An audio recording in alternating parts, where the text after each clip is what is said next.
আপনারা এসেছেন, না আপনাদেরকে গাড়ি ভাড়া দেওয়া হয়েছে, না আপনাদেরকে এখানে আসার পরে আপনাদেরকে কিছু খাবার দেওয়ার হবে, কিছু সিন্নি বিতরণ করা হবে, এ ধরনের কোনো খবর পেয়েছেন বোধহয় নাকি? কোনো খাবার নাই, আসার জন্য পেট্রোলের পয়সা নাই, যার যার গাটের পয়সা খরচ করে পেট্রোল পোড়ায়া একটা চকলেট হয়ে মাহফিল থেকে পাওয়া যাবে না, এইভাবে কষ্ট করে। আর আজকে মনে হয় সব থেকে বেশি ঠান্ডা পড়েছে। এই প্রচন্ড ঠান্ডার ভিতরে মা বোনেরা, ভাইয়েরা, আপনারা যারা এসেছেন, এটা প্রমাণ করছে আমরা আল্লাহ রাব্বুল আলামিনের দ্বীনকে ভালোবাসি। আলহামদুলিল্লাহ। এটা শুধুমাত্র কোরআনের মহব্বতে, ইসলামের মহব্বতে, রাসূল করিম সাল্লাল্লাহু আলাইহি সাল্লামের মহব্বতে, এর ভিতরে দ্বিতীয় অন্য কোনো কারণ নাই, অন্য কোনো বিষয় নাই। বিষয় একটাই, আমরা আল্লাহ পাককে ভালোবাসি। মৃত্যু পর্যন্ত যেন আল্লাহ পাকের মহব্বত, রসুলের মহব্বত, কোরআনে কারীমের মহব্বত, হাদিসের মহব্বত, ইসলামের মহব্বত দিয়ে আল্লাহ পাক আমাদের দিলগুলিকে যেন ভরে দেন। আমরা আজকে এখানে যখন আলোচনা করছি, এই মাসটা হচ্ছে মাহে শাবান। কি মাস বলুন তো? মাহে শাবান। শাবানের শেষ পর্যায়ে আমরা চলে এসেছি। আমরা এখন মুখোমুখি হয়েছি মাহে রমজানুল মুবারক। আলহামদুলিল্লাহ, রমজানুল মুবারক আমাদের সামনে। 12টি মাসের মধ্যে শ্রেষ্ঠ মাস রমজানুল মুবারক। এই পবিত্র মাসকে সামনে রেখে আমরা এখানে আলোচনায় বসেছি। এই মাসটির আল্লাহ পাক এত বরকত দিয়েছেন। এই মাসটি সম্পর্কে রাসূল করিম সাল্লাল্লাহু আলাইহি ওয়াসাল্লাম আখেরি শাবানে খুতবা পেশ করেছিলেন, এবং সেই খুতবায় তিনি বলেছিলেন, হে উপস্থিত জনগণ, হে মানব মণ্ডলী, আল্লাহ পাক আমাদের জন্য একটি পবিত্র মাস আমাদেরকে দিচ্ছেন, দান করেছেন, যে মাসটির নাম হচ্ছে রমাদান। রমাদান হচ্ছে রামদুন, রা মিম দত। রম ধাতু থেকে উৎপত্তি, এর অর্থ হচ্ছে জ্বালানো, পুড়িয়ে দেওয়া, ভস্ম করে দেওয়া। রমদান মুবারকে যারা নাকি সিয়াম সাধনা করে, আত্মত্যাগ করে, অর্থাৎ তিতিক্ষা, ত্যাগ এবং তিতিক্ষা করে, রমজান মুবারকে আল্লাহ পাক যেভাবে রোজা চান ওইভাবে যারা রোজা রাখে, তাদের সমস্ত গুনাহ সমূহকে আগুন যেমন আবর্জনাকে জ্বালিয়ে দেয়, রোজা যদি সঠিকভাবে কারো হয় তাহলে তার গুনাহগুলিকে এইভাবে জ্বালিয়ে ভস্ম করে দেয়। সুবহানাল্লাহি বিহামদিহি। এই রমাদান আমাদের সামনে। আমি আমার আলোচনার শুরুতে আমি আপনাদের খেদমতে আরজ করতে চাই যে মাসটির মধ্যে আমরা প্রবেশ করতে যাচ্ছি, দুটি জিনিস আমাদের সামনে এখন। একটি হচ্ছে আমরা মাহে রমজানকে ইস্তেকবাল করতে যাচ্ছি। মাহে রমজান আমাদের সামনে। দোয়া করে নেই যে আল্লাহ পাক এই পবিত্র রমজানের সম্মান করার মতো তৌফিক আমাদেরকে দান করো, আর যেভাবে রোজা রাখলে পরে তুমি খুশি হও সেইভাবে আমাদেরকে রোজা রাখার তৌফিক দান করো, বলি আমিন। এটি হচ্ছে সর্বশ্রেষ্ঠ মাস আল্লাহ পাক মুসলমানদের জন্য দান করেছেন। আবারও বলি আলহামদুলিল্লাহ। কোরআন শরীফের মধ্যে আল্লাহ সমস্ত ইবাদতের কথা বলেছেন, কিন্তু ডিটেইলস আলোচনা করেন নাই।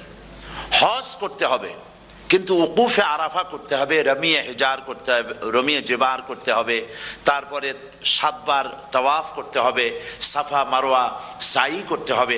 এগুলি কিন্তু কোরআন শরীফে আসে নাই, ডিটেইলস আসে নাই। নামাজ পড়তে হবে, কিন্তু জোহরে কয় রাকাত, আসরে কয় রাকাত, মাগরিবে কয় রাকাত, এই রাকাতগুলি কিভাবে বিন্যস্ত করতে হবে কোরআন শরীফে তা আসে নাই, বর্ণনা করা হয়নি।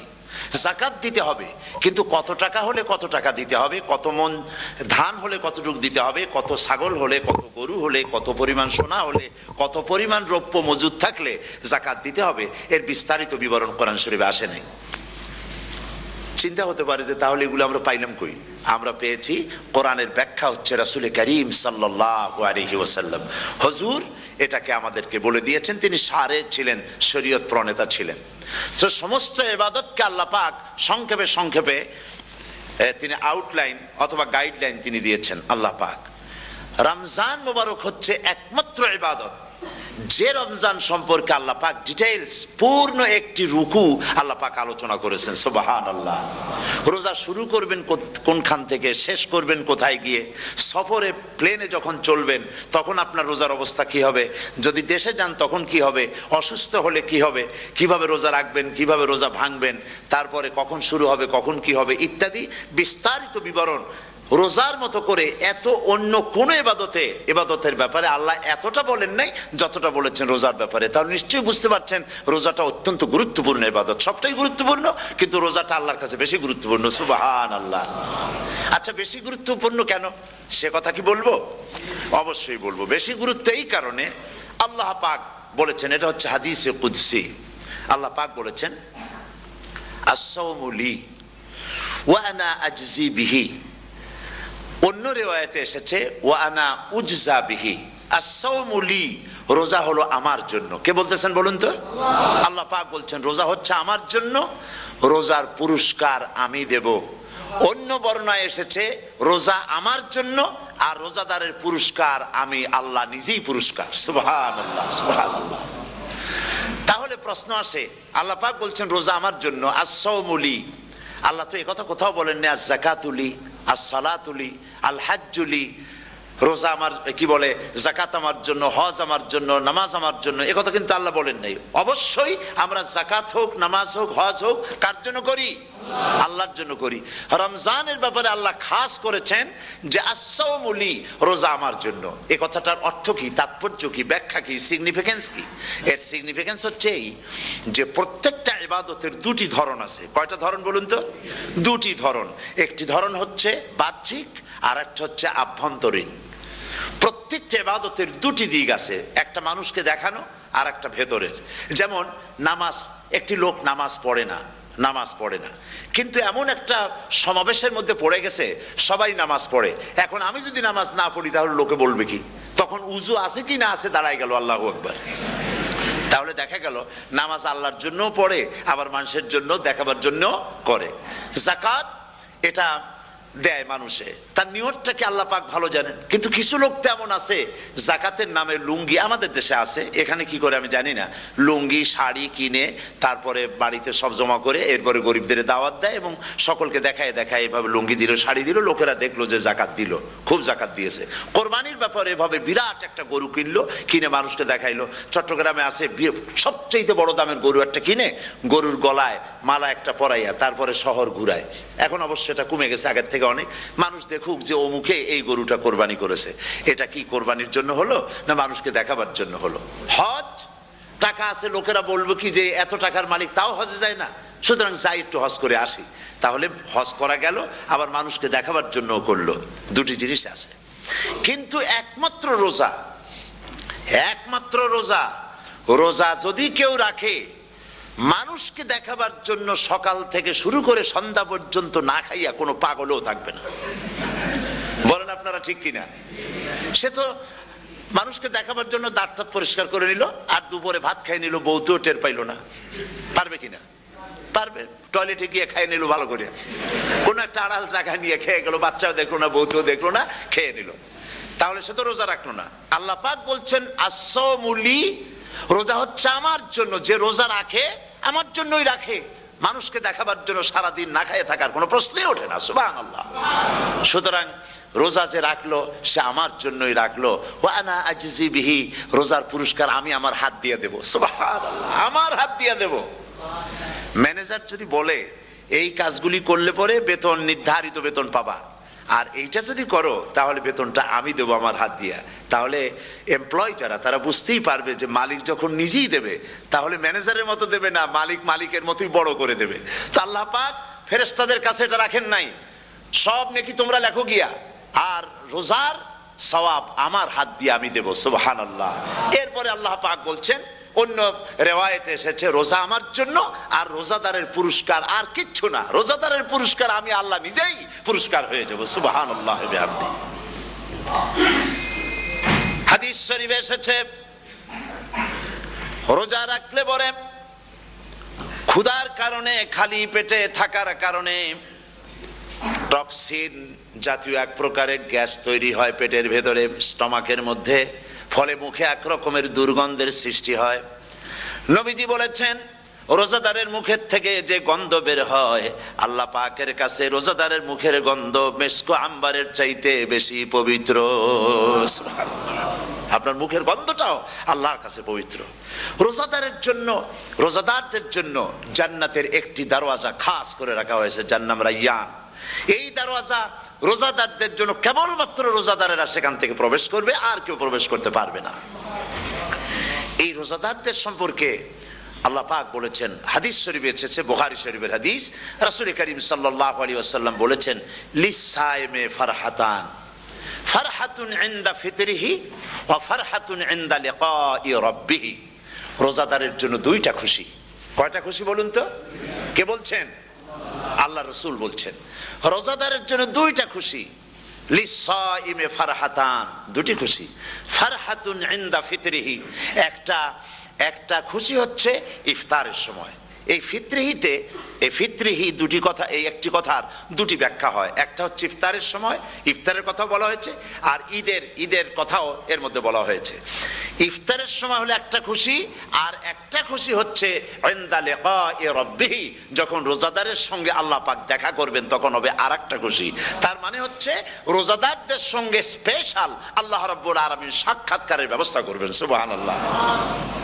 তাহলে দুটি জিনিস হলো, একটা হলো ইফতারের জন্য রোজাদারের জন্য দুটা খুশি, একটা হলো ইফতারের সময়, আর একটা হচ্ছে আল্লাহর সঙ্গে যখন দেখা করবে। তো ইফতারের যে খুশিটা, এই খুশি রোজাদার ছাড়া কেউ বুঝবে না। ইফতার সারাদিন রোজা রাখার পর সামনে পেঁয়াজি, বেগুনি, সালাদ, তরমুজ, মিষ্টি, তারপরে আম্বালা সুইট মিটের নানান রকমের মিষ্টি, এরপরে মুড়ি, কত কিছু সব সামনে নিয়ে বসে আছে। দেখছেন অবস্থা? সমস্ত কিছু সামনে বসা, ঘড়ির দিকে তাকানো। আপনি যদি 5 মিনিট আগে খান, ফেরেশতা এসে মুখের উপর থাপ্পড় মারবে, বেটা খাইলি কেন? বলবে কেউ? বলবে না। কোন ফেরেশতা লাঠি নিয়ে দাঁড়ায় আছে? দাঁড়ায় নাই, কিন্তু আপনি খাচ্ছেন না কেন? সুবহানাল্লাহ, সুবহানাল্লাহ বলবেন না? অন্তত 1500 বছর আগে আল্লাহ রাব্বুল আলামিন নির্দেশ করে রেখেছেন, সূর্য সাদা হওয়া থেকে, পূর্ব দিগন্ত সাদা হওয়া থেকে শুরু করে পশ্চিম দিগন্তে যখন কালো রেখা দেখা দেবে, যখন মাগরিব হয়ে যাবে, সূর্যাস্ত যাবে, ততক্ষণ পানাহার আর স্ত্রী সম্ভোগ থেকে বিরত থাকো। 1500 বছর আগের আল্লাহ রাব্বুল আলামিনের এই নোটিশ কিভাবে কার্যকরী হচ্ছে উম্মতের মধ্যে, মুসলমানদের ভেতরে। খাবার সামনে আসে, পিপাসা লেগেছে। এখন তো পিপাসা লাগে না, খুব ঠান্ডার সময়, এখন রোজা রাখতে খুব মজা হবে, তাই না? খুব মজার রোজা। কিন্তু এই রোজা যখন জুন মাস আর জুলাই মাসে আসবে, তখন টের পায় মানুষ রোজা কাহাকে বলে। প্রচন্ড পিপাসা, সামনে সব খাবার পড়ে আছে, একটা খাবারের দিকে রোজাদারের হাত যায় না, ঘড়ির দিকে তাকায় আর চুপ করে বসে বসে আল্লাহর জিকির করতে থাকে। আল্লাহ কয়, ফেরেশতারা দেখ, এই বান্দা বানাইতে নিষেধ করছিলি। সুবহানাল্লাহ। আল্লাহ খুশি হয়ে যান। রোজাদার অপেক্ষা করতে থাকে, ঠিক যখন কাটায় সময়টা এসে গেছে, তখন আল্লাহর নাম করে খুরমা দিয়ে, পানি দিয়ে ইফতার শুরু করে দিল। আল্লাহ পাক খুশি হয়ে গেলেন। এই যে ইফতার, সারাদিন রোজা রাখা ইফতার করায় যে মজা, রোজা রাখলো না এরকম লোকেরাও কিন্তু ইফতার করে না? পুরান ঢাকায় আছে, ঢাকার তো কয়েকটা এলাকা আছে, পুরান ঢাকার লোকেরা নাকি বলে যে, যারা রোজা রাখে না তারা বলে যে, রোজা না রাখে একরকম পাপ করছি, আর ইফতার না করিয়া কবিরা গুনাহ করবো নাকি, ইফতার তো করাই লাগবে। তো খুব মজা করে ইফতার করে তারা। তো সারাদিন রোজা রেখে পেঁয়াজি, ছোলা, বুট, মুড়ি খাওয়ায় যে মজা, সারাদিন ভাত খাইয়া তারপরে ইফতারে শরীক হওয়া, ছাগলে ঘাস খাইলে যেমন লাগে ওইরকম তার মুখে লাগে, এই মজা পাবে না। রোজাদারের যে মজা লাগে সেই মজা সে পাবে না। সারা মাস রোজা থাকার পর, আল্লাহর হুকুম মেনে সারা রাত রোজা রাখার পর, তারপরে ঈদের দিনে জামা কাপড় পরিষ্কার করে, শেরওয়ানি গায়ে লাগাইয়া, পাঞ্জাবি পরে, আতর মেখে, এরপরে ঈদের জামাতে যখন দাঁড়ায় যায়, সে যে মজা পায়, সারা মাস রোজা রেখে ঈদের জামাতে গিয়ে সে যে মজা পায়, যে রোজা রাখলো না, ঈদের দিনে খুব জামা, পাজামা, সেন্ট এগুলো মেখে টেকে প্রথম কাতারে গিয়ে দাঁড়ায় গেছে, ও সেই মজা পাবে না। ওর মনের মধ্যে একটা চোর ভাব থেকেই যায়। সে মনে মনে ভাবে, এই জামাত আমার না, জোর করে আসছি, এইখানে দাঁড়াবার যোগ্যতা আমার নাই, মনের মধ্যে সে একটা অপরাধী ফিল করে, সে ফিল করতে থাকে। সুতরাং রোজাদারের জন্য দুইটা খুশি, একটা হচ্ছে ইফতারের সময়, আর একটা খুশি হবে যখন আল্লাহ তাদেরকে দেখা দেবেন। সুবহানাল্লাহ।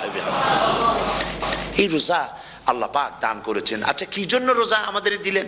এই জন্য দিয়েছেন যে একটা মাস পৃথিবীর মুসলমানরা না খেয়ে থাকুক দিনের বেলায়, ওই না খেয়ে থাকার যে খাবারগুলি বাঁচবে এগুলি আল্লাহ অন্য কোনো এলাকার মানুষদের খাওয়াবেন নাকি? এই জন্য করেছেন রোজা, এই জন্য করেন নাই। রোজার ফজিলত আল্লাহর নবী বলেছেন, রমজান মুবারকের এত ফজিলত, মানুষ যখন কোন ইবাদত করে আল্লাহ পাক সেই ইবাদতের নেক আমলের সওয়াব 10 থেকে শুরু করে 700 পর্যন্ত বাড়ায় দেন। 10 থেকে শুরু করে 700 বাড়ায় দেন, ইল্লা সাওম, রোজা ছাড়া। নবীজি বলেছেন, রমজান মুবারকে কেউ যদি একটি নফল কাজ আদায় করে, একটি নফল ইবাদত করে, অন্য মাসের একটি ফরজ আদায় করার সওয়াব আল্লাহ পাক নামায় আমলে দিয়ে দিবেন। রমজান মুবারকে কেউ যদি একটি ফরজ আদায় করে, অন্য মাসের 70টি ফরজ আদায় করার মতো সওয়াব আমলনামায় আল্লাহ দিয়ে দিবেন। সুবহানাল্লাহ। এই মাস আমাদের সামনে, আল্লাহু আকবার বলি, আল্লাহু আকবার বলি, আলহামদুলিল্লাহ। এই পবিত্র মাস আমাদের সামনে, এই মাসে এত সওয়াব, নফল হয় ফরজের মতো, আর ফরজ হয় 70টা ফরজের মতো। এত সওয়াব কেন হইল? আমরা না খেয়ে থাকি সেই জন্য নাকি? বলতে পারেন কেন হলো? একটি কারণ, শাহরু রমাদান আল্লাযী উনজিলা ফীহিল কুরআন। সুবহানাল্লাহ বলবেন না? এই রমজান মাস হচ্ছে সেই মাস যে মাসে আল্লাহ রাব্বুল আলামিন কোরআনে কারীমকে নাজিল করেছেন। এই মাসের মধ্যে একটি রাত আছে, খায়রুম মিন আলফি শাহর, যে রাতটি 1000 মাসের চাইতে বেশি গুরুত্বপূর্ণ আল্লাহর কাছে। সুবহানাল্লাহ। একটি রাত 1000 মাসের চাইতে গুরুত্বপূর্ণ। 1000 মাস ক্যালকুলেটর দিয়ে হিসাব করলে দেখা যায় যে 1000 মাসে 83 বছর 4 মাস হয়। তাহলে তার অর্থ কি এই যে একটানা 83 বছর 4 মাস ইবাদত করলে যে সওয়াব হবে, এই রাত্রে ইবাদত করলে সেই সওয়াব হবে? হতে পারে, এরকম হতে পারে, কিন্তু ব্যাখ্যাটা কি? ব্যাখ্যাটা হচ্ছে আরবিতে আলফুন শব্দ দিয়ে 1000 বোঝানো হয় না। আরবিতে যখন আলফুন বলা হয় তাহলে বোঝা যায় সংখ্যাধিক্য, বিপুল সংখ্যা, হাজার হাজার, হাজার হাজার, থাউজেন্ডস এন্ড থাউজেন্ডস। এইটাকে বোঝাবার জন্য আরবিতে ব্যবহার করা হয় আলফুন, হাজার হাজার। তাহলে আল্লাহ কি বুঝাতে চাচ্ছেন? আল্লাহ রাব্বুল আলামিন তিনি আয়াত দ্বারা বুঝাতে চান, এর ব্যাখ্যা হচ্ছে এই পৃথিবীর মানবতার কল্যাণের জন্য, এই পৃথিবীর মানুষের ভালাইয়ের জন্য, মঙ্গলের জন্য হাজার হাজার মাস ধরে এই পৃথিবীর মানুষের যে কল্যাণ হয় নাই, এই রমজান মুবারকে একটা রাত আছে যেই রাতে আল্লাহ রাব্বুল আলামিন মানবতার সেই কল্যাণ করেছেন। সেই কল্যাণ কি দিয়ে করেছেন? শাহরু রমাদান আল্লাযী উনজিলা ফীহিল কোরআন, কোরআন নাজিল করে পৃথিবীর মানুষকে সেই কল্যাণ আল্লাহ দিয়েছেন। সুবহানাল্লাহ। বন্ধুগণ, কোরআন, কোরআন কি নিয়ামত আমাদের কাছে! সেই নিয়ামতকে আমরা চিনলাম না, আমরা বুঝতে পারলাম না কত বড় নিয়ামত আল্লাহ আমাদের দান করেছেন। এই কোরআন যেন আপনি শুনতে পারেন, পড়তে পারেন, বুঝতে পারেন, সেই জন্য আল্লাহ রাব্বুল আলামিন শরিয়াত কি সুন্দর ব্যবস্থা করেছে। কোরআন শোনার জন্য রমজান মুবারকে তারাবিহের নামাজের ব্যবস্থা করা হয়েছে। সুবহানাল্লাহ, সুবহানাল্লাহ। যারা সব সময় পড়তে পারেন না, কোরআন তেলাওয়াত জানেন না, অথবা সারা বছরও এক খতম কোরআন শরীফ পড়া হয় না, শরিয়াত কি সুন্দর বিধান করলো যে আপনি যেন 30 পারা কোরআন শরীফ শুনতে পারেন। এই ব্যবস্থা তারাবিহের নামাজের মধ্যে শরিয়াত করে দিয়েছে। আলহামদুলিল্লাহ, আলহামদুলিল্লাহ। যাদের টাকা কড়ি আছে আমি তাদেরকে অনুরোধ করব, যদি পারেন তাহলে মেহেরবানি করে রমজান মুবারকে উমরা পালন করবেন। আমি উমরার নিয়ত করে এসেছি, ঢাকা থেকে উমরার নিয়ত করে এসেছি, আপনাদেরকে দেখে গেলাম। আর আমি এখান থেকে ডাইরেক্ট মদিনা মুনাওয়ারায় চলে যাব ইনশাআল্লাহ। লাইলাতুল কদর পর্যন্ত হারামাইনুশ শরীফাইনে কাটাতে চাই, নিয়ত করেছি। আপনারা দোয়া করুন আল্লাহ যেন কবুল করেন। কি মজা যখন আপনি হারামাইনুশ শরীফাইনে যখন তেলাওয়াত শুনবেন, আপনার কাছে মনে হবে যেন কোরআন শরীফ নাজিল হতেছে। সুবহানাল্লাহ। সেখানে তো নামাজের পরে হাত তুলে মোনাজাত করা হয় না, শুধুমাত্র রমজান মুবারকে বেতেরের নামাজের মধ্যে ইমাম সাহেব হাত তুলে মোনাজাত করেন। গত বছর রমজান মুবারকের লাইলাতুল কদরে আমি ছিলাম, গত কয়েক বছর ধরে আল্লাহ যাওয়ার তৌফিক দিয়েছেন দয়া করে। সেখানে লাইলাতুল কদরে পত্রিকাগুলি লিখেছে 30 লাখের উপরে লোক ছিল মক্কা শরীফের হারাম শরীফে, 30 লাখের উপরে। যখন তেলাওয়াত হচ্ছে, মোনাজাত করতেছেন ইমাম সাহেব কাঁপতেছেন, মোনাজাত করতেছেন, কাঁদতেছেন, আর গোটা হারাম জুড়ে কান্নার রোল পড়ে গিয়েছে। কিভাবে কাঁদতেছে! সারাদিন মানুষ রোজা রেখে তারপরে ইফতার করতে যখন বসে, আমি সেই জান্নাতের কথা কেমনে আপনাদের বুঝাবো? রসগোল্লা কেমন লাগে বক্তৃতা দিয়ে 6 ঘন্টা বক্তৃতা দিয়েও বোঝানো যাবে না। যদি মুখের মধ্যে ঢুকাইতে পারি তাহলে বুঝবেন যে মজাটা কি। এটা তো আমি বুঝাইতে পারবো না কি মজাটা লাগে। সারাদিন রোজা রাখার পর সমস্ত লক্ষ লক্ষ মুসল্লিরা বসে আছে মক্কা শরীফে, কাবা শরীফ সামনে, এখানে বসে আছে। রোজাদারের সামনে আছে জমজমের পানি আর মদিনা মুনাওয়ারার খুরমা। আল্লাহর ঘর সামনে, জান্নাতের থেকে আর কাকে বলে? সুবহানাল্লাহ। আর মসজিদে নববীর ভিতরে মদিনার আকর্ষণ কাশাস আলাদা। মদিনা শরীফের আপনাকে যদি পাইয়া যায় কোন আরব, কোন মাদিনী, আপনারা ছাড়বি না, আদর করে পাশে বসাবে। তোমারে আমি এই জিনিস খাওয়াবো, এইটা দিয়ে ইফতার করাবো, আমার কাছ দিয়ে তুমি উঠতেই পারবে না। আপনাকে জোর করে বসাই দিবে মসজিদে নববীতে, রিয়াদুল জান্নাহ, রাসূল করিম সাল্লাল্লাহু আলাইহি ওয়াসাল্লামের কবর শরীফের কাছে বসে আপনি ইফতার করতেছেন। কত বড় নসিব! সেই জন্য আমি বলি, হলিডে করার জন্য আমেরিকা, সিঙ্গাপুর, হাবিজাবি এই সমস্ত ঘুরে কোনো লাভ নাই। হলিডে করতে চান, রমজান মুবারকে চলে যান হারামাইনুশ শরীফাইন, মদিনা আল মুনাওয়ারা, মক্কা আল মুকাররমা।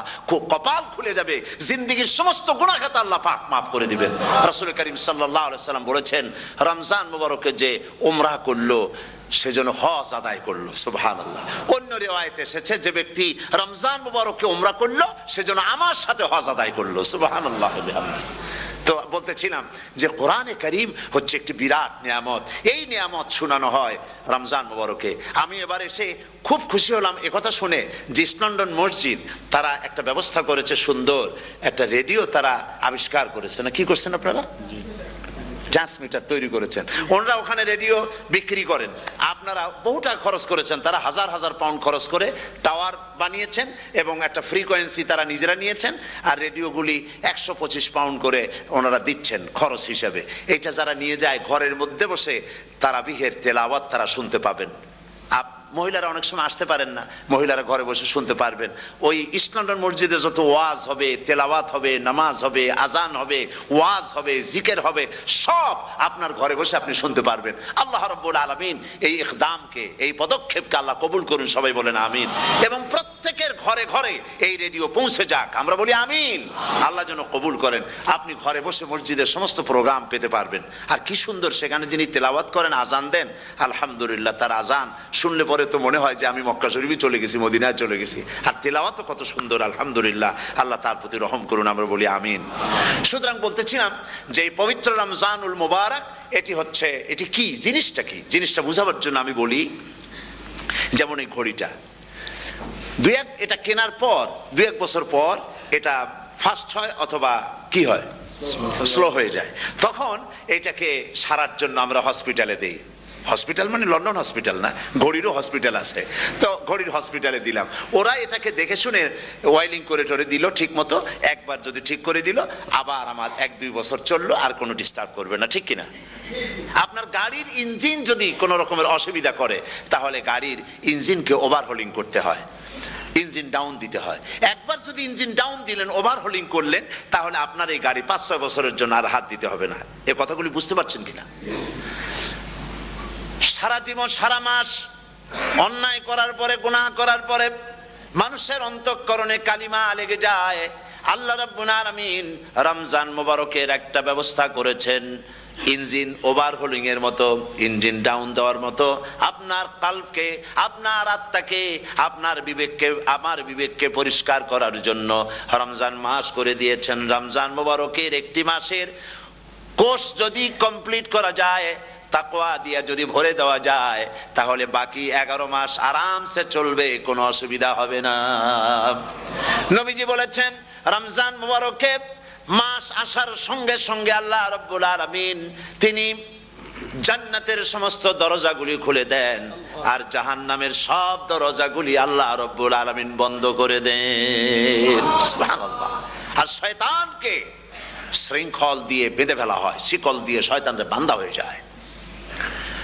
এই হাদিসটা যখনই শোনাই বিভিন্ন জায়গায় লোকেরা বিভিন্ন জায়গায় প্রশ্ন করে, হুজুর কোন তো যে শয়তানরে বাঁধতে হয়, কিন্তু রমজান মাস হতো লোকেরা মদ খায়, মিথ্যা কথা কয়, তাহলে শয়তান বাঁধা থাকলো কেমনে? আমি বলি দেখেন এরও ব্যাখ্যা আছে। এর ব্যাখ্যা হলো এই, কোন কোন ঘড়ি আছে একবার চাবি দিলে 6 মাস চলে, আর একবার চাবি দিলে 2 বছর চলে, আবার চাবি দিলে লাইফ চলে যায়, এরকমের ঘড়িও আছে। কোন কোন মানুষের শয়তানে এমন চাবি দিছে যে চাবিতে 6 মাস চলে, কোনটায় 10 মাস চলে, কোনটায় বছর চলে। রোজার মাসেও যারা গুনাহ করে শয়তানে এমন চাবি দিছে যে রোজার মাসেও বন্ধ হচ্ছে না, এরা শয়তানের খপ্পরে পড়ে গেছে। আল্লাহ এই চাবি থেকে মুসলমানদেরকে হেফাজত করুন, বলি আমিন। জোরে বলেন আমিন। শয়তান থেকে পানাহ কেউ দিতে পারে না, কোন গভর্নমেন্ট পারবে না। ব্রিটিশ গভর্নমেন্ট পারবে নাকি? American government? কেউ পারবে না। শয়তান থেকে পানাহ দিতে পারে কেবলমাত্র কে? ওই আল্লাহ রাব্বুল আলামিন আমাদেরকে শিখায় দিয়েছেন শয়তানের ওয়াসওয়াসা থেকে আমার কাছে পানাহ চাও। আউযু বিল্লাহি মিনাশ শাইতানির রাজিম। বিতাড়িত মরদুদ শয়তানের ওয়াসওয়াসা থেকে পানাহ চাই, আল্লাহর কাছে পানাহ চাও। আল্লাহ পাক বলেন আমি পানাহ দিতে পারি শয়তানের ওয়াসওয়াসা থেকে। শয়তান থেকে আশ্রয় একমাত্র সিকিউরড, নিরাপত্তা পেয়েছেন আল্লাহর পয়গম্বরেরা। সুবহানাল্লাহ। আম্বিয়া আলাইহিমুস সালাম তারা আল্লাহ কর্তৃক নিয়ন্ত্রিত, শয়তানের ক্ষমতা নাই পয়গম্বরদের কাছে যাওয়া। চতুর সীমানার ভেতরে শয়তান প্রবেশ করে কোন নবীকে ওয়াসওয়াসা দিতে পারবে না, বলি সুবহানাল্লাহ। এই জন্য শয়তান থেকে বেঁচে যাওয়া, শয়তানের ওয়াসওয়াসা থেকে বাঁচা খুবই কঠিন। সেই জন্য আল্লাহ পাক বলছেন শয়তানকে বেঁধে রাখা হয়, জান্নাতের সমস্ত দরজা খোলা, জাহান্নামের সমস্ত দরজা বন্ধ হয়ে যায়। এই নিয়ামতের মাস আমাদের সামনে। প্রত্যেকটি যখন কোনো ওয়ার্কশপ হয় তো ওয়ার্কশপের জন্য এক একটা কি বলে সিলেবাস থাকে। রমজান মুবারক একটা ওয়ার্কশপ। এই ওয়ার্কশপের মধ্যে একটা সিলেবাস আছে, সেই সিলেবাসের নাম হচ্ছে কোরআন। কোরআন কোরআন কোরআন নাজিলের মাসে আমরা কি কোরআন তেলাওয়াত করি? বলেন। রোজা হচ্ছে, হাদিস শরীফের মধ্যে বলা হয়েছে আস-সাওমু জুন্নাহ, রোজা হচ্ছে ঢাল। রোজা কি কন্ত? ঢাল। বোঝেন তো ঢাল কি? প্রোটেক্টর। আপনি জিহাদের ময়দানে, যুদ্ধের ময়দানে নিরাপত্তার জন্য বাইরের থেকে আক্রমণকে ফিরাবার জন্য কি ব্যবহার করেন? ঢাল ব্যবহার করেন। রোজা হচ্ছে ঢাল, শয়তানের সমস্ত আক্রমণ থেকে বাঁচার জন্য রোজা হচ্ছে ঢাল। রোজার দিনে কেউ যদি আপনার সাথে ঝগড়া করে তাহলে রাসূল বলেছেন তুমি বলো, তুমি ঝগড়ায় প্রবৃত্ত হবে না। তোমার সাথে যদি কেউ ঝগড়া করে তুমি বলবে ইন্নী সাইম, আমি রোজাদার। আমি তোমার মতো ঝগড়া করতে আমিও পারি, আমি তোমার মতো গালাগালি দিতে পারি, কিন্তু আমি দেব না, ঝগড়াও করব না, গালিও দেব না, মারামারিও করব না, কারণ আমি রোজাদার। সুবহানাল্লাহ। রোজা আপনাকে গুনাহ থেকে বাঁচায় দেবে। দেখেন রোজা কিভাবে গুনাহ থেকে বাঁচায়। মিথ্যেবাদী, মিথ্যেবাদী সারাক্ষণ মিথ্যে কথা বলে, কিন্তু রোজার মাস আসছে। এখন মিথ্যাবাদী যারা তাদের ঘনিষ্ঠ লোকদের কাছে শুনেছি যে তারা বলে যদি কোনো লোক দিনের বেলা আইসা যায় আর এমন কথা যে কথা বলতে গেলে মিথ্যা বলা ছাড়া উপায় নাই তার জন্য, সে তখন বলে ভাই তুমি তো অসময় আসছো, এখন আমি খুব ব্যস্ত, আই এম ভেরি বিজি, তুমি রাত্রে আসো। কথা বুঝতে পেরেছেন তো? রোজা হচ্ছে কি? রোজাটা কি বলে? ঢাল। কোন মেয়ে লোকের দিকে চোখ পড়লো, আহা আমি তো রোজাদার, চোখকে সাথে সাথে নিচে নামায় ফেললো। গানের আওয়াজ আসলো, আমি তো রোজাদার, সে গানটা শুনলো না। কাজী সমস্ত গুনাহ থেকে বাঁচার জন্য রোজা একটা বিরাট হাতিয়ার। সুবহানাল্লাহ। এই মাসে আল্লাহ রাব্বুল আলামিন এই মাসটা, এই রোজাটা কেন দিয়েছেন? লাআল্লাকুম তাত্তাকুন, ইয়া আইয়ুহাল্লাযীনা আমানু কুতিবা আলাইকুমুস সিয়ামু কামা কুতিবা আলাল্লাযীনা মিন ক্বাবলিকুম লাআল্লাকুম তাত্তাকুন। হে বিশ্বাসীরা, তোমরা যারা ঈমান এনেছো শোনো, আমি রোজাকে তোমাদের জন্য ফার্জ করেছি, যেমন করে ফার্জ করেছিলাম তোমাদের পূর্বপুরুষদের উপরে। রোজা শুধু আমাদের উপরে ফরজ হয়েছে তা না, আমাদের আগে যারা যেসব নবীরা আসছিলেন তাদের উপর রোজা কি ছিল? ফরজ ছিল। সুতরাং এই রোজা তোমাদের উপরে ফরজ, এই জন্য লাআল্লাকুম তাত্তাকুন, যাতে করে তোমরা কি হতে পারো? পরেজগার হতে পারো। কি হতে পারো? পরেজগার, মুত্তাকি হতে পারো, আল্লাহকে ভয় করতে পারো। একমাত্র আল্লাহর ভয় মানুষকে ভালো বানাতে পারে। একটা মানুষ জান্নাতে যাওয়ার জন্য, জাহান্নাম থেকে বাঁচার জন্য একটা জিনিস, কয়টা জিনিস বলেন? একটি জিনিস যদি ভেতরে থাকে তাহলে সমস্ত গুনাহ থেকে বাঁচতে পারে। আর একটি জিনিস যদি না থাকে তাহলে এমন কোনো কাজ নাই পৃথিবীতে যা সে করতে পারে না। সেই কাজটার নাম কি? তাকওয়া। সবাই বলেন, কাজটার নাম কি? তাকওয়া। যদি ভেতরে আল্লাহ পাকের ভয় থাকে, রব্বুল আলামিন আমাকে দেখছেন, তিনি আমাকে শুনতেছেন, এই ভয় যদি অন্তঃকরণের ভিতরে থাকে তাহলে এই লোকটি কোনো গুনাহের কাজ করতে পারবে না, মিথ্যা বলতে পারবে না, ওজনে কম দিতে পারবে না, খাদ্যে ভেজাল দিতে পারবে না, শয়তানি বদমাশি করতে পারবে না। আর যদি এই জিনিসটির অভাব থাকে, যদি তাকওয়া না থাকে, তাহলে সমস্ত অন্যায় কাজ সে করতে পারবে। এই জন্য আল্লাহ রাব্বুল আলামিন বলেন, রোজা এই জন্য দান করেছে যাতে করে, রোজার মাস এই জন্য দিলাম, লাআল্লাকুম তাত্তাকুন, তোমাদের ভিতরে তাকওয়ার সৃষ্টি হয়। এই ওয়াজ আমি আপনাদের সামনে অনেকবার করেছি। হযরত ওমর রাদিয়াল্লাহু তাআলা আনহু রাতের বেলায় ঘুরতে ঘুরতে দেখেন এক বাড়িতে আলো জ্বলছে, শেষ রাত। এই রাত্রে বাড়িতে আলো জ্বলে কেন? ভাবলেন কোনো অসুখ বিসুখ হলো নাকি। তো উনি কাছে গেছেন, গিয়ে কান পেতে শুনতেছেন। বাড়ির মালিক বুড়ি তার যুবতী মেয়েকে ডেকে বলছে, মা ওঠো, তাড়াতাড়ি ওঠো। কেন? কয় যে সকাল তো হয়ে গেল, দুধ দই এনেছি, আমি দুধ এনে রাখছি, এখন তুমি পরিমাণ মতো সবটা পাত্রে পানি দিয়ে ভরে দাও, তাহলে ওজন বেশি হবে আর আমরা ভালো লাভ করতে পারবো। মেয়ে বলছে, মা তুমি বলো কি, এটা আমার দ্বারা সম্ভব না। কেন সম্ভব নয়? হযরত ওমর এক ফরমান জারি করেছেন, তিনি বলেছেন তিনি পানিতে, দুধের মধ্যে পানি মিশাতে নিষেধ করেছেন। তাছাড়া রাসূল করিম সাল্লাল্লাহু আলাইহি ওয়াসাল্লাম খাদ্যদ্রব্যে ভেজাল দিতে নিষেধ করেছেন। কাজী হযরত ওমরের এই নির্দেশকে আমি অমান্য করতে পারবো না। মা বলছে, দেখো ওমর এখন তো ঘুমাইতেছে, এত রাত্রে তিনি কি এখানে আসছেন নাকি আমাদের এই কারবার দেখতে? তুমি পানি মিশাও ইচ্ছে মতো। মেয়ে বলছে, মা হযরত ওমর ঘুমাতে পারেন, তার পুলিশেরা, তার গোয়েন্দা বিভাগের লোকেরা ঘুমাতে পারেন, হযরত ওমরের চোখকে ফাঁকি দেওয়া যাবে, হযরত ওমরের পুলিশকে ফাঁকি দেওয়া যেতে পারে, কিন্তু আল্লাহ রাব্বুল আলামিনের চোখকে ফাঁকি দেওয়া যাবে না। আমার পক্ষে সম্ভব নয়, আমি দুধে পানি মিশাতে পারবো না। হযরত ওমর রাদিয়াল্লাহু তাআলা চলে গেলেন, গিয়ে তার ছেলেকে ডেকে বললেন, ছেলে আমি তো এখন বুড়া হয়ে গেছি, আমার বিয়ের বয়স নাই, আমি একটা মেয়ের খোঁজ নিয়ে আসছি, যদি আমার বয়স থাকতো এই মেয়েটার আমি বিয়ে করতাম। সুবহানাল্লাহ, সুবহানাল্লাহ। তো এই মেয়েটা তুমি খোঁজ নাও, যদি বিয়ে না হয়ে থাকে তুমি প্রস্তাব দাও বিবাহের। কি সৌন্দর্য তিনি দেখলেন মেয়েটার মধ্যে, স্বাস্থ্য, রূপ, যৌবন, কি দেখলেন? তাকওয়া। জোরে বলেন না, কি দেখলেন? তাকওয়া। এই তাকওয়া তিনি দেখলেন। এই তাকওয়ার উপরে ভিত্তি করে আমিরুল মুমিনিন, অর্ধেকটা পৃথিবীর প্রেসিডেন্ট, খলিফাতুল মুসলিমিন, আমিরুল মুমিনিন হযরত ওমর তার ছেলের জন্য পুত্র বধূ করে তাকে ঘরে নিয়ে আসলেন। সুবহানাল্লাহ। ফায়দা কি হলো? ফায়দা এই হলো, এই মেয়ের গর্ভে যে মেয়ে হলো, সেই মেয়ের গর্ভে ফারুকে সানি, হযরত ওমর ইবনে আব্দুল আজিজ রাহমাতুল্লাহ আলাইহির মতো ফারুকে সানি আল্লাহ দান করে দিলেন। সুবহানাল্লাহ বিহামদি। এটা নাম হচ্ছে তাকওয়া। এই তাকওয়ার ব্যাপারে হযরত ওমর রাদিয়াল্লাহু তাআলা আনহু তিনি হযরত কাব বিন উবাই রাদিয়াল্লাহু তাআলা আনহুকে জিজ্ঞেস করেছিলেন যে তাকওয়ার একটা ব্যাখ্যা আপনি কি আমাকে বলতে পারেন, তাকওয়ার ব্যাখ্যাটা কি? তিনি বললেন, হ্যাঁ পারি। কি ব্যাখ্যা? তিনি বললেন যে দেখুন, তাকওয়ার ব্যাখ্যা হচ্ছে এই যে সংকীর্ণ একটি রাস্তা, সরু ন্যারো একটা রোড, এই ন্যারো রোডের দুই দিকে আছে কাঁটাযুক্ত লতা পাতা। এই কাঁটাযুক্ত লতা পাতার মধ্য দিয়ে এই সরু রাস্তা দিয়ে আপনি যখন যাবেন তো কিভাবে যাবেন? হযরত ওমর বললেন, আমার জামা কাপড় এইভাবে খুব আটো করে আমরা যাব, যাতে করে গায়ের চামড়াও না ছেড়ে আমার জামাও যাতে না ছিঁড়ে যায়। হযরতে কাব বিন উবাই রাদিয়াল্লাহু তাআলা আনহু বলছেন, এটার নামই হচ্ছে তাকওয়া। এটার নাম কি? তাকওয়া, এটার নাম হচ্ছে তাকওয়া। দুনিয়ার অসংখ্য পাপের ভেতর থেকে আপনি চলে যাবেন, পাপ যেন আপনাকে স্পর্শ করতে না পারে, এটার নাম তাকওয়া। বাইন মাছ নিশ্চয়ই খেয়েছেন আপনারা, না লন্ডনে পাওয়া যায় না? পাওয়া যায়। এই বাইন মাছ যারা খেয়েছেন আপনারা, আমি জানি না আপনারা জানেন কিনা, বাইন মাছ কোথায় থাকে? পানিতে থাকে না কাদায় থাকে?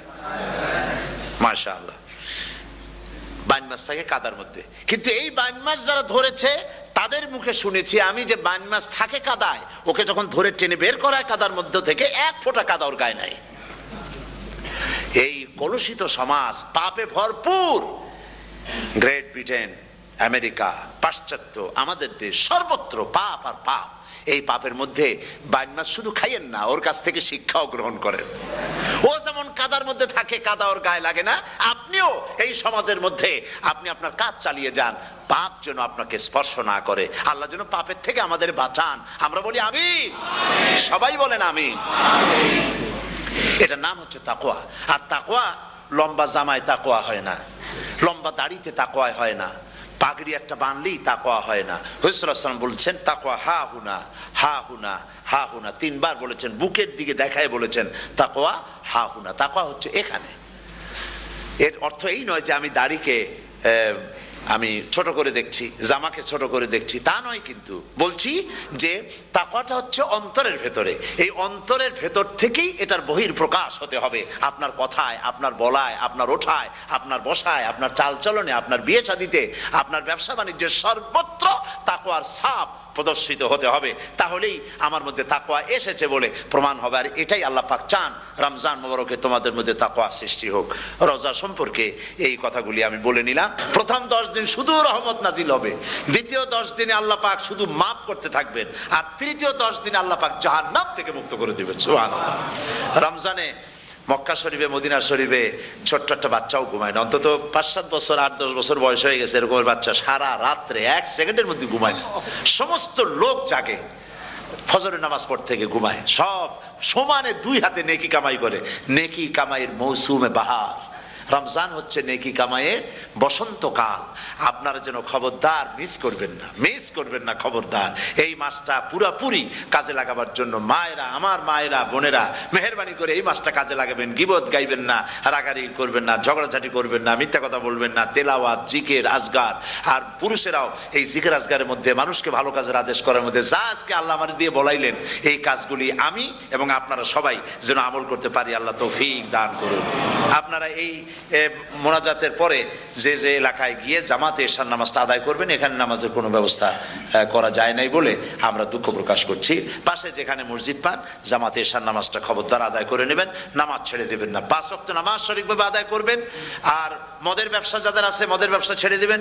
আর মদের চাকরি যারা করেন, সেখান থেকে চাকরি উঠাইয়া কোনো ভালো জায়গায় চাকরি করার জন্য চেষ্টা করবেন।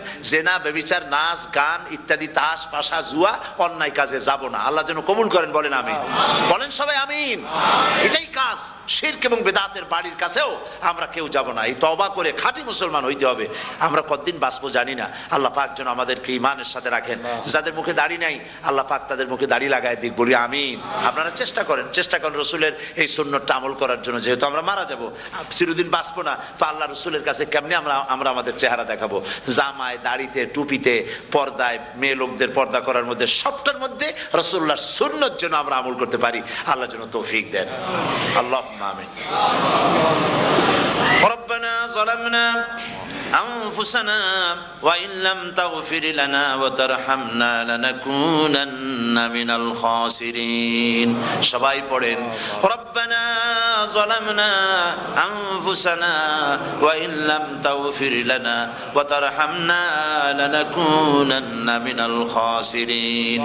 ربنا ظلمنا أنفسنا وإن لم تغفر لنا وترحمنا لنكونن من الخاسرين. রব্বুল আলামিন প্রচন্ড ঠান্ডাকে উপেক্ষা করে হাজার হাজার নারী পুরুষ স্টেপনি গ্রিন স্কুলে আল্লাহ তোমার কোরআন শোনার জন্য, তোমার নবীর হাদিস শোনার জন্য দীর্ঘক্ষণ বসে আছেন। এতক্ষণ আমরা যা আলোচনা করলাম, দরুদ ও সালাম পড়লাম, মেহেরবানি করে সওয়াবটুকুন রাসূল করিম সাল্লাল্লাহু আলাইহি ওয়াসাল্লামের রূহ মুবারকে পৌঁছায় দাও। তামাম পৃথিবীর মাটির নিচে যত মুমিন মুমিনাত শুয়ে আছেন আল্লাহ তাদের আরওয়ার পরে সওয়াব পৌঁছায় দাও রব্বুল আলামিন। আমরা সবাই মিলে আজকে দোয়া করি আমাদের মধ্য থেকে আমাদের আব্বা জান আর আমাদের মা যাদের মারা গেছে কবরগুলিকে জান্নাতের টুকরায় পরিণত করে দাও। ও রব্বির হামহুমা কামা রাব্বায়ানি সগীরা। সবাই পড়েন রব্বির হামহুমা কামা রাব্বায়ানি সগীরা। হে আল্লাহ তাআলা, আত্মীয় স্বজন যদি বিদেশে থাকে টেলিফোনে খোঁজ খবর পাওয়া যায়, চিঠি দিয়েও 6 মাস 1 বছরে খোঁজ খবর নেওয়া যায়, কিন্তু আমাদের মা বাপ যাদের দুনিয়া থেকে বছরের পর বছর হলো বিদায় হয়ে গেছে, টেলিফোন বা চিঠিপত্রের কোনো সিস্টেম নাই, কোনো কায়দা নাই, কোন হালতে কবরে আছে জানি না। আল্লাহ তুমি দয়া করে আমাদের বাপ জান যাদের মারা গেছে আল্লাহ কবরটারে বেহেশত বানাইয়া দাও রব্বুল আলামিন। জনম দুঃখিনী মা, আমাদের মা যাদের মারা গেছে 10টা মাস পেটের মধ্যে থেকে মাকে হাঁটু দিয়ে পাও দিয়ে মাথা দিয়ে গুতা দিয়ে কষ্ট দিয়েছি, আবার মা ডেলিভারিতে নিদারুণ কষ্ট করেছেন যা মা ছাড়া কেউ বুঝবে না। এরপরে 2.5 বছর পর্যন্ত মায়ের বুকের দুধ চুষে চুষে খেয়ে মাকে বিরক্ত করেছি, পেশাব পায়খানা করে মাকে কষ্ট দিয়েছি। আল্লাহ তাআলা, আমাদের মা বাপ অনেকেরই গরিব ছিল, খাট নাই বিছানা নাই তোষক ছিল না, কোন রকম করে আল্লাহ তাআলা বিছানায় শোয়া থাকতো, পেশাব করে ছেলে মেয়ে পেশাব করে বিছানা ভিজায় দিয়েছে, মা নিজে আঁচলটা ভিজা আঁচলের উপরে শুয়ে ছেলেকে মেয়েকে বুকের উপরে করে সারাটা রাত কাটায় দিয়েছে। এই মা যার দুনিয়া থেকে বিদায় হয়ে গিয়েছে আল্লাহ দয়া করে কবরটাকে জান্নাতের টুকরা বানাইয়া দাও। আয় আল্লাহ তাআলা, আমাদের মা বাপ যাদের মারা গেছে তাদের উপর তোমার রহমত নাজিল করো। আমাদের দাদা দাদি নানা নানি আত্মীয় স্বজন পাড়া প্রতিবেশী যারা মারা গেছে তাদের উপরে রহম করো রব্বুল আলামিন। আয় আল্লাহ তাআলা, আমরা যারা হাত তুলেছি তোমার বান্দা বান্দিরা হাত তুলেছে, তুমি আরশে আজিম থেকে একটু তাকায় দেখো, আমরা কোন রাজা বাদশার কাছে হাত তুলি নাই, আমরা কোন প্রধানমন্ত্রী প্রেসিডেন্টের কাছে হাত তুলি নাই, কোন পীর বুজুর্গের কাছে হাত তুলি নাই, আমরা হাত তুলেছি শাহানশাহ রব্বুল আলামিনের দরবারে। রব্বুল আলামিন, আমরা যতগুলি লোক হাত তুলেছি এর মধ্যে জিনাকার থাকতে পারে, মদখোর থাকতে পারে, বেনামাজি থাকতে পারে, সুদখোর থাকতে পারে, আল্লাহ কত রকমের গুনাহ করে আমরা হাত তুলেছি। আল্লাহ তুমি যদি দয়া করে আজকে আমাদের এই লোকগুলি কি তোমার বান্দা বান্দি গুলারে যদি মাফ করে দাও, আকাশের জমিনে এমন কেউ নাই যার কাছে তোমার এজন্য কৈফিয়ত দেওয়া লাগে। রব্বুল আলামিন, দয়া করে আমাদের জিন্দেগির গুনাহ মাফ করে দাও। আল্লাহ তাআলা, আমার মা বোনেরা কষ্ট করে এই ঠান্ডাকে উপেক্ষা করে যারা এসেছেন আল্লাহ তুমি মা বোনদের হায়াত দারাজ করে দাও, মা বোনদেরকে পর্দায় থাকার তৌফিক দিয়ে দাও। আয় আল্লাহ, মা বোনদের এমন জীবন যাপন করার তৌফিক দাও যাতে করে কিয়ামতে হযরত আয়েশা, হযরত খাদিজা, হযরত ফাতেমার সঙ্গে হাসর নসিব হয়ে যায়। আল্লাহ, যে সমস্ত মা বোনদের বিয়ে হয়েছে বাচ্চা হয় নাই আল্লাহ তুমি তাদেরকে নিঃসন্তানীকে বাচ্চা দিয়ে দাও, যাদের মেয়ে বড় হয়েছে বিয়ে দিতে পারে না বিয়ের বন্দোবস্ত করে দাও। রব্বুল আলামিন, মা বোনদের যাদের রোগ আছে ব্যাধি আছে আল্লাহ দয়া করে সব অসুখ মাফ করে দাও। আল্লাহ, আমরা যারা হাত তুলেছি ঋণগ্রস্তদের ঋণ পরিশোধের তৌফিক দান করে দাও। আল্লাহ তাআলা, অসুখ বিসুখ যাদের আছে মাফ করে দাও, যারা নাকি হালাল ব্যবসা করে হালাল ব্যবসা বরকত দিয়ে দাও, হারাম ব্যবসা যারা করে আল্লাহ মদের ব্যবসা যে হারাম ব্যবসা তুমি মুসলমানদের মনের মধ্যে জাহান্নামের ভয় দিয়ে দাও। হে আল্লাহ, মদের ব্যবসার মতো জঘন্য ব্যবসা থেকে মুসলমানদের বাঁচাও আল্লাহ। হে আল্লাহ রব্বুল আলামিন, জিনা থেকে বাঁচাও, সুদ থেকে বাঁচাও, ঘুষ থেকে বাঁচাও। এই পবিত্র রমজান মাস আসতেছে, কাদের তুমি মাফ করবে তুমি জানো আল্লাহ। এই রমজানের বরকত থেকে আমরা যেন মাহরুম না হয়ে যাই। হে আল্লাহ, তোমার বান্দা বান্দি আমরা যারা হাত তুলেছি এমন রোজা রাখার তৌফিক দাও যাতে তুমি খুশি হও বাবু, আমাদের কান্দার তৌফিক দাও। সেহরি ভালোভাবে সেহরি করা, তোমাকে খুশি করার জন্য ইফতার করা, তোমার খুশির জন্য রোজা রাখা, তেলাওয়াত করা, সেজদা দেওয়া, নামাজ পড়া, জিকির করা, আয় আল্লাহ তাআলা এগুলি বেশি বেশি করে করার তৌফিক আমাদেরকে দান করে দাও আল্লাহ রব্বুল আলামিন। এই মাহফিলের ভিতরে বহু মানুষ আছে জীবনে কাবা শরীফ চোখে দেখে নাই, জীবনে তোমার হাবিবের রওজা চোখে দেখে নাই। আজকে একটা দোয়া করি তোমার কাছে, আমার মা বোনের আর ভাইরা যারা হাত তুলেছে, আল্লাহ তুমি দয়া করে মেহেরবানি করে জীবনে অন্তত একটা বার কাবা শরীফ চোখে দেখার তৌফিক দিয়ে দিও। জীবনে একটা বার রাসূল করিম সাল্লাল্লাহু আলাইহি ওয়াসাল্লামের রওজা মোবারকে যাওয়ার তৌফিক দিও রব্বুল আলামিন। অন্তত তামাম জিন্দেগির ভিতরে একটা রাতে তোমার হাবিবের সঙ্গে স্বপ্নে জিয়ারতের তৌফিক দিয়ে দিও রব্বুল আলামিন। তোমার হুকুম আর রাসূলের হুকুম মেনে চলার তৌফিক আমাদের দান করো। হে আল্লাহ তাআলা, ইসলামিক ফোরাম ইউরোপ এই প্রোগ্রামের আয়োজন করেছেন, হাজার হাজার নরনারী কথা শুনতে এলো। আল্লাহ তুমি ইসলামিক ফোরামকে কবুল করে নাও, ওয়াইউমিকে কবুল করে নাও। ইসলামের কাজ এখানে যারাই করেন আল্লাহ সকলকে তোমার দরবারে মঞ্জুর করে নাও রব্বুল আলামিন। ইসলামের বিরোধিতা করে যারা, যারা বুঝতে পারে না, না বুঝে করে অথবা বুঝে করে, ইসলামী আন্দোলন নেত্রীর বিরুদ্ধে মিথ্যা অপপ্রচার চালায়, হাবিজাবি গালাগালি করে, ইসলামের পথে বাধা দেয়, আল্লাহ দয়া করে তাদের হেদায়েত নসিব করে দাও। আল্লাহ দয়া করে তাদের হেদায়েত নসিব করে দাও। আল্লাহ দয়া করে তাদের হেদায়েত নসিব করে দাও রব্বুল আলামিন। বাংলাদেশ থেকে আমাদের হাজার হাজার লাখ লাখ মুসলমান নরনারী বিদেশে চাকরি করার জন্য, ব্যবসা করার জন্য এসেছে। আল্লাহ চাকরি করতে এসে, ব্যবসা করতে এসে যেন ঈমান নষ্ট কারো না হয়। আল্লাহ সকলের ঈমান মজবুত রাখার তৌফিক দান করে দাও। আয় আল্লাহ, তোমার কাছে একটা দোয়া করি, জাহান্নামের আগুন 3000 বছর বসে উত্তপ্ত করেছো, জাহান্নামের আগুনে আমরা জ্বলতে পারবো না বাবু। জাহান্নামের আগুন আমাদের জন্য হারাম করে দাও আল্লাহ। আল্লাহুম্মা আজিরনা মিনান নার। সকলে পড়েন আমার সাথে, আল্লাহুম্মা আজিরনা মিনান নার, আল্লাহুম্মা আজিরনা মিনান নার ওয়া আদখিলনাল জান্নাতা মাআল আবরার। হে আল্লাহ তাআলা, এই মানুষগুলি, এদের সাথে আমার কোনো আত্মীয়তার সম্পর্ক নেই, এদের সাথে আমার কোনো রক্তের সম্পর্ক নাই। এই মানুষগুলি, মা বোনেরা, ভাইয়েরা আমাকে তারা ভালোবাসেন দ্বীনের জন্য, আমি তাদেরকে ভালোবাসি দ্বীনের জন্য। আল্লাহ, এই ভালোবাসা যেন দুনিয়ায় শেষ না হয়, এই ভালোবাসার দিয়ে যেন কিয়ামতের দিন আমরা এক জান্নাতে থাকতে পারি, এই তৌফিক তুমি আমাদেরকে দান করে দিও আল্লাহ তাআলা। तमाम পৃথিবীর মুসলমানদের উপরে তোমার রহমত নাজিল করো, বাংলাদেশের উপরে রহমত নাজিল করো, চেচনিয়া বসনিয়ার উপর রহম করো আল্লাহ। চেচনিয়ার মুসলমানদের দেখার কেউ নাই তুমি ছাড়া বাবু, তুমি রক্ষা করো। রাশিয়াকে দুর্বল করে দাও, চেচনিয়ার মুসলমানদেরকে আজাদ করে দাও, কাশ্মীরকে আজাদ করে দাও, দুনিয়ার সমস্ত স্বাধীনতাকামী মুসলমানদেরকে স্বাধীন বানায় দাও আল্লাহ তাআলা। নতুন শতাব্দীতে মুসলমানদেরকে আর মেরো না আল্লাহ। আমরা বুঝতে পেরেছি আমরা নাফরমান, সেই জন্য তুমি রাগ করেছো, সেই জন্য তুমি আমাদের মারতেছো, কাফের দিয়ে মারতেছো আল্লাহ। আল্লাহ তুমি আমাদেরকে মাফ করে দাও, নতুন শতাব্দীতে ইসলামের বিজয় দিয়ে দাও আল্লাহ। বিজয়ের আমরা তো আশাও করতে পারি না, যেহেতু আমরা গুনাহগার। সাহাবায়ে কিরামদের সেই কোয়ালিটি আমাদের মধ্যে নাই আল্লাহ। তুমি দয়া হাবিবের সাদকায় নতুন শতাব্দী, ইসলামের শতাব্দী আল্লাহ তুমি দয়া করে বানাই দিও আল্লাহ রব্বুল আলামিন। আমি জানি না কে কোন দুঃখ নিয়ে এখানে এসেছে, আমি সকলকে কয়েক সেকেন্ড ছেড়ে দিলাম, মাথা নিচু করে চক্ষু বন্ধ করে আল্লাহর কাছে আপনাদের মনের কথাটা বলেন, আল্লাহ পাক দোয়া কবুল করবেন ইনশাআল্লাহ।